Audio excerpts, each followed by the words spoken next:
And, of course, what's going on in all is, I think it's 26 states now, 24 states. I'm not sure the number. Maybe Dan Gainor knows the number, where there are attempts by Republicans to limit the ability of people to vote. Dan Gainor, businessandmedia.org, the website, the vice president, T. Boone Pickens Free Market Fellow. Dan, how many states is it? I'm not sure the number, but they're not attempts to limit people to vote. They're attempts to limit people to vote only once. Okay, so...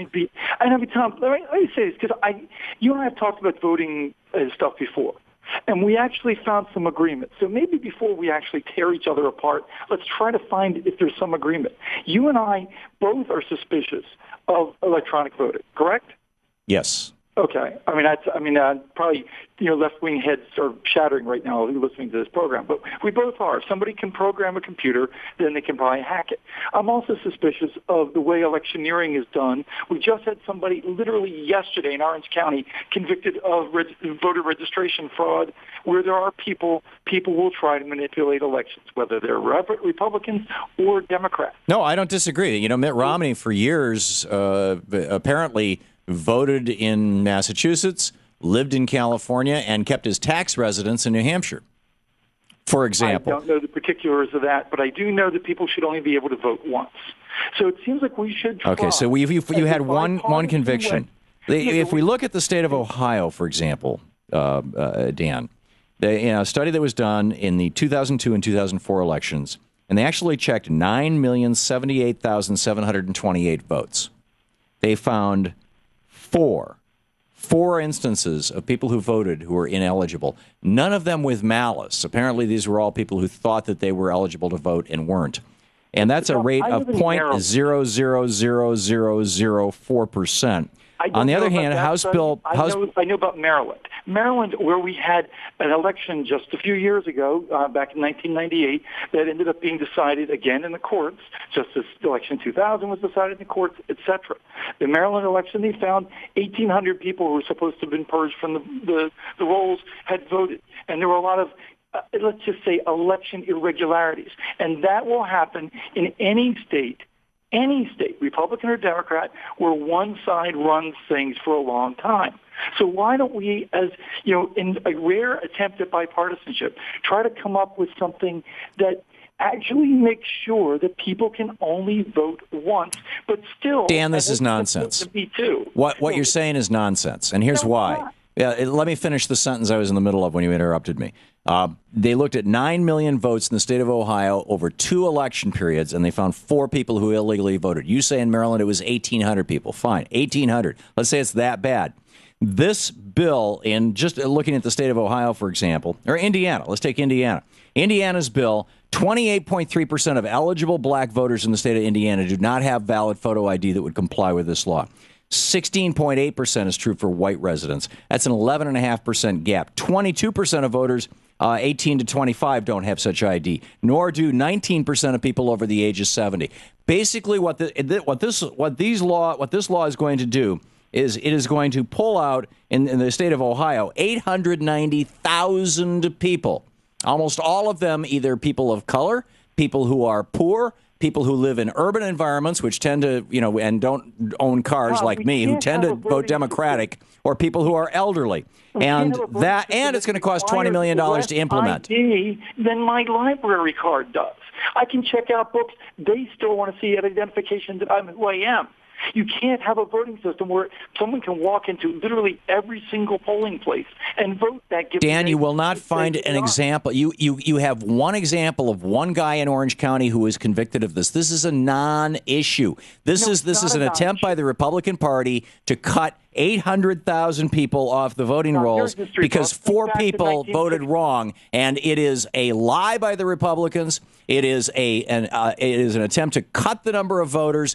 We know this. This has been going on since the Reagan administration. You go back to 1960. We had a presidential election that was under a pall because we had Mayor Daley in Chicago and Lyndon Johnson in Texas, being accused of manipulating the elections. It was, and you and I could bash Nixon all day, but you can't bash him on this. Nixon didn't challenge it because he didn't want to make the election further under a pall, but it was.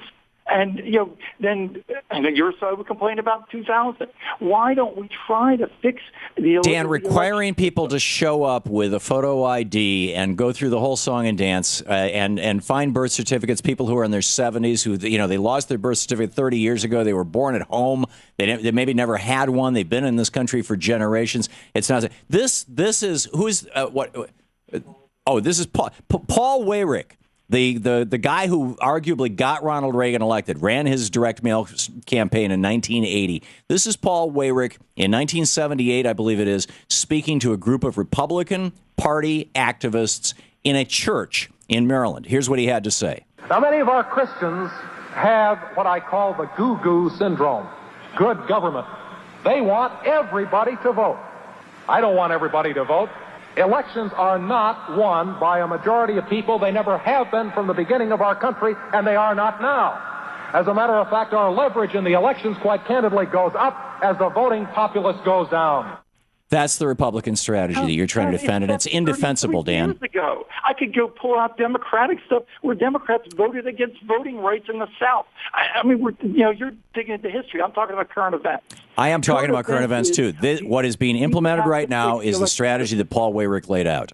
No, what we have right now is a nationwide crisis in confidence in government. That's nonsense. Okay? Your side doesn't believe in the black box voting. You agree on that. Your side doesn't believe in black box voting. Dan, that does not mean that there's a crisis of confidence in government.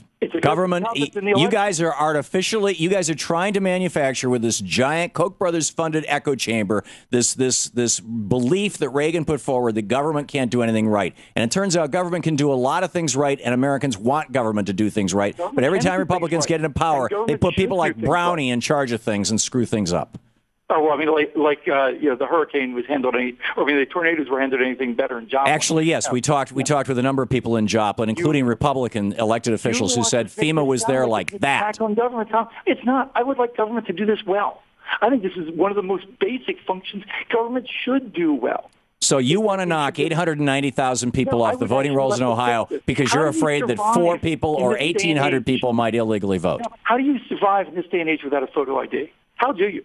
What that does is further. I would think your side would be Dan, more up in arms that people don't have them. If you use buses instead of airports, I can understand how somebody who flies around the country a lot or goes into government buildings might think that a photo ID is necessary. But I can tell you that there's a lot of people in this city and in every city in America who are not using those things that require the kinds of photo IDs that are required by this Republican law. Where I live was more than it takes to vote, and that is just flat out wrong and dangerous.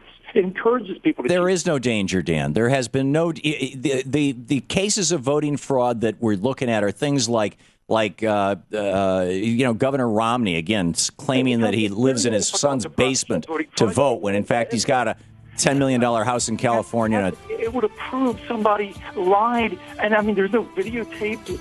And then since there's not enough documentation, how do you prove it? It's very difficult. Dan, I would much rather have 1,800 people vote illegally than have 890,000 people thrown off the rolls. That's the bottom line for me. The problem in a nice bipartisan way. Yeah, I don't think that's going to happen. Dan Gainor, businessandmedia.org.